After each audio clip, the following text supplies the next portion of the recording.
Hi everybody, my name is Ben and I'm going to show you our work on enabling relational database analytical processing in bulk-bitwise processing in memory. So first, a bit of background. What are relational database analytical processing?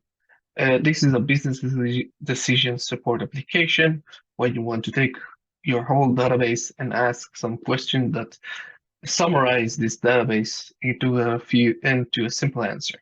You want to answer a question like, what is the average sale price to students in San Francisco in 2023? If, let's say, you are a retail store that sells. So you want to take a lot of data and average it, reduce it, to do something on it, and produce simple results that give you some insight about your business. So because you want to move a lot of data, you require a lot of data transfer, and this is actually the main element in the time to take to process this kind of application. So this kind of application can benefit from processing in memory when we reduce the data movement. In this work, we use bulk-bitwise processing in memory, which is a specific type of processing in memory, which is used as the main memory, as part of the main memory of a host processor. So, and this kind of memory, we use the memory arrays themselves to process the data that they hold within them without the need to read out or write in any additional data in order to perform the operation. For instance, if here note the right, you can see a memory array, each square is a cell. You can take two columns, apply some voltages, and the result of the bitwise NOR in this specific instance will appear in a third column. And because we can do it on many columns, we get a bulk bitwise operation, and hence the name. We can do the same between rows, and that way we can do plenty of functionality, and there's a lot of work in this area. And the acceleration of this kind of processing array actually came by reducing the transfer between the host and the memory. We don't necessarily want to do everything in the memory. We just want to reduce the data reduce the data as much as we can, so we don't have to move most of the data from the memory to the host processor and thus accelerate the execution. So in previous work, we show how we can allocate or how we can put the database into the memory for it to be efficiently computed. So if you get a database table here, database relation, and a memory crossbar, which each square is a cell, you can just put each record in a different crossbar row and attribute as the crossbar columns, allocating for each attribute enough bits to represent it adequately. And if you need more rows because you have more records, you can allocate more memory arrays because this is the main memory. We can dynamically allocate more memory from the memory module. And also in a previous work, we showed some primitive operation in order to accelerate database operations. And again, the goal of our this operation is to reduce the data transfer. We want to squeeze it as much as we can. So the operations that we showed are filter and aggregation. In filter, you want to find all of the records that that fulfill some condition. So you take all the records, operate on all of them, and then you get 1 bit per record, which says if it's fulfill this condition or it does not fulfill. And so you you reduce the amount of data that you need to read from the memory to the host. If you want to aggregate, do the aggregate operation like a sum or average, something that summarizes records, you can do it in the memory, and then you take a column of values and reduce it to a single value. And then instead of reading a lot of data, a lot of records and a lot of values, that need to read a single value from each memory array. So for instance, in the question that we saw before, Student San Francisco in 2023, it's the filter part when you want to filter the records, and then do an average sale price, that's the aggregation part. So our contribution, this work, is showing how we can take those primitive and take this database that we have to the PIM memory and support full queries, not just not just single operations, specific operation, and do it specifically to data analytical processing. To do that, we support group by and join operation, which are more complex database operations, specifically for the star schema database. And we evaluate all of them on a full benchmark called the star schema benchmark. And for our knowledge, we are the first work to perform an entire benchmark on a bulk-bitwise processing architecture. And we evaluated on a Gen 5 simulation we extended. So our agenda, we're going to see how we did the full queries, how we support join, group by, and then we're going to see the evaluation and finish. Okay, so what is the star schema? That's a database scheme. Particular processing is on a specific database, it's just a database scheme. It contains a single large relation called the fact relation and multiple small dimension relation. Smaller relation we call dimension relations.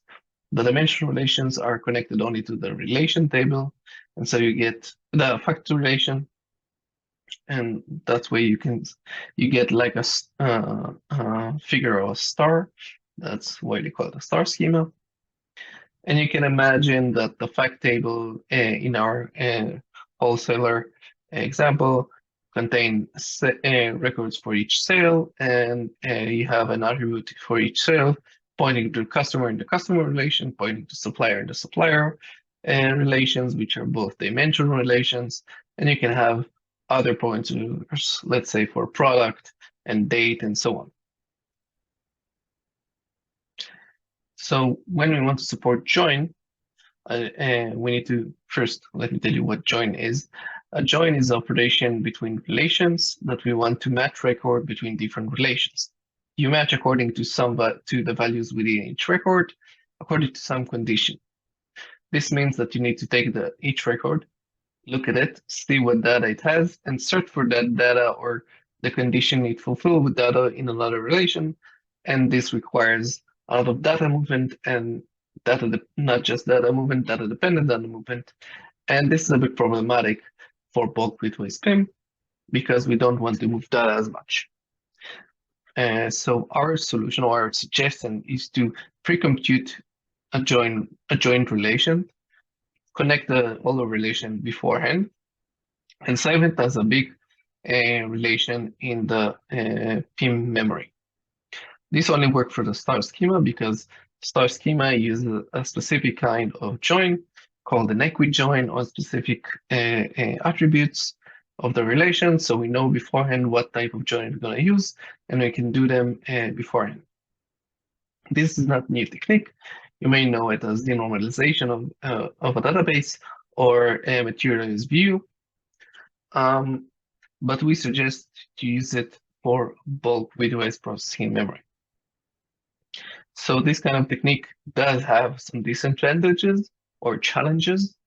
And the first one is, well, if you didn't do the join that the query wants, a client want to ask the database some question that require join that we didn't pre-compute, then you can't do it, or you have to do it online, which we don't support in bulk-bitwise PIM. However, for star schema, we have a certain type of join, which we know that is used, and it's used in all of the benchmark that we evaluated, and it's really used in most of the cases. It's the very common case. Next challenge is if you do a join, you might duplicate some data on multiple occasions. So now if you want to update this data, you need to find all these instances and update them one by one. However, if we use Bulk-Bitwise PIM, we can use the PIM to do update. Filter all the records that we that the old data is in, data we want to update, and then just use PIM to update it. And we show how to do that in the paper. The third challenge is because we duplicate data, as I said before, you need some more storage area in the memory. Luckily for us, storing the data for processing in memory, the database for processing in memory in Bulk-Bitwise PIM has some low utilization, and we can use the available memory that is not used for other purposes in order to store this duplicated data. Of course, there might be a case where you need too much data and you have to overflow your database to other crossbars, to other memory arrays, to vertically split the database. This situation can happen. We can support it. It requires a bit more data moving between the sections, maybe. But for the benchmark that we evaluated, the star schema benchmark, this is not the case. But we did evaluate it and show what's the performance going to be. Moving on to a group by. So a group by is the operation when you want to aggregate per certain group. If we look at the question we saw earlier, what is the average sale price for students in San Francisco in 2023, maybe we'll add the restriction that we want it per store. So we want to aggregate the average sale price per store. So the algorithm we use is an adaptation from an in-cloud processing algorithm that's available in another work. And the way this is, the way we execute it is, if we look at the query execution, you first filter the database to all of the groups inside of the PIM. Then there are two options for you to aggregate each group. First is using PIM, aggregate each group differently in the PIM memory. And the second is using the host, reading all of the records that you want to aggregate, sort them for all the groups, sort them to each group in the host processor and aggregate them there.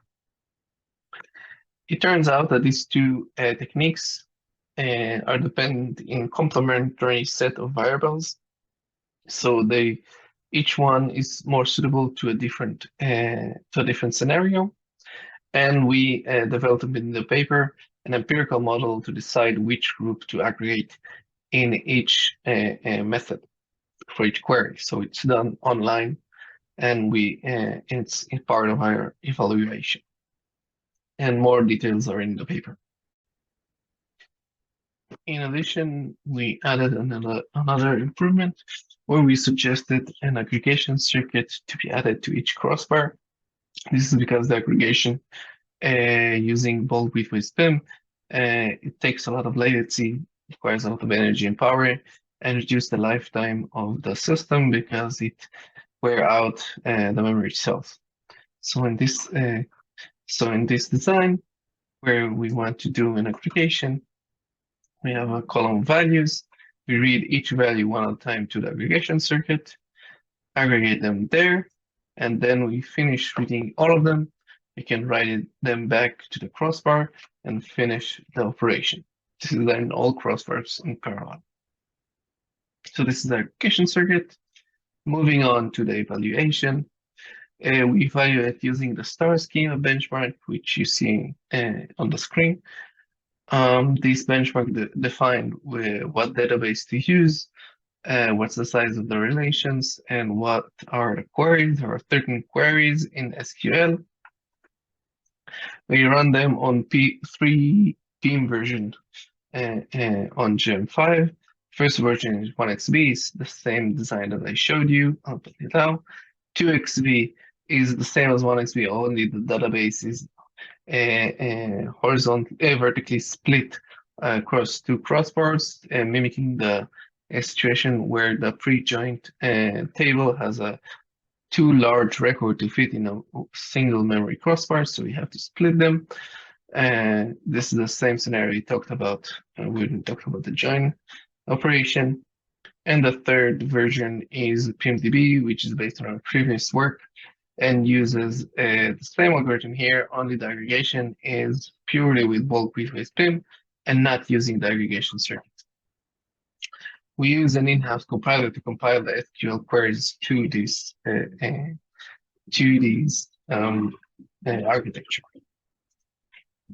And we compared it to MonadDB, a standard database system running on real hardware, and run it in two versions. One is MonadDB Reg or regular, where the database has the same number of relation that is shown in the benchmark. And MonadDB join, where we use the pre-joined relation, the same as we use in the PM versions of our evaluation. So we see here the execution time and of the different queries and different runs. And we see also the summary of the queries using information driven from the query execution. We're not going to go over all the details, they're on the paper, but we can see that we get a substantial execution speed up when we use 1xb compared to MonadDB, the standard database. And we also get some speed up when we use the 2xb, the version where we have to split the database over two crossbars. And note that there are some queries that PM operation is less performant than the regular MonadDB system. And this is because this kind of queries have a lot of selectivity, meaning that they operate on a relatively large portion of the records in the database, and that makes the PM system actually not reduce and not substantially reduce the data transfer. And so we don't get data transfer and little to no data transfer reduction, so we can't accelerate the application. In addition, we measure the PM memory energy and the peak power for the memory for the PM chips. And we saw that if we do aggregation in PIMDB, which uses aggregation using Bulk-Bitwise PIM, and our 1xb version of PIM, which used aggregation circuit, we get a substantial decrease in energy and substantial decrease in peak power. And this is because the circuit is much more efficient in performing those operations. And if we look at the system lifetime, meaning the endurance of the cell, how many times we change the sign of the cell during query execution, we evaluated how many sign change are going to be in 10 years of the system lifetime when we run each query back to back. Here on the graph is shown the most sign changes of a single cell, and we see that the maximum that we require is 10 to the power of 12, which is which was already shown in this kind of memory technologies. And this is for PIMDB, which uses aggregation in Bulk-Bitwise PIM, and we can achieve much less if we use the aggregation circuit in 1xb. And again, with 1xb, we achieve much better system lifetime than we have in PIMDB. So for summary, we show how to support database analytical processing for the star schema. We can support with the star schema full queries, and this is the first work to do so with a full benchmark. We show how to support join, how to support group by, and we introduce an aggregation circuit that can improve the performance of the system. We showed a substantial speed up over MonadDB, which is a standard database system. So thank you.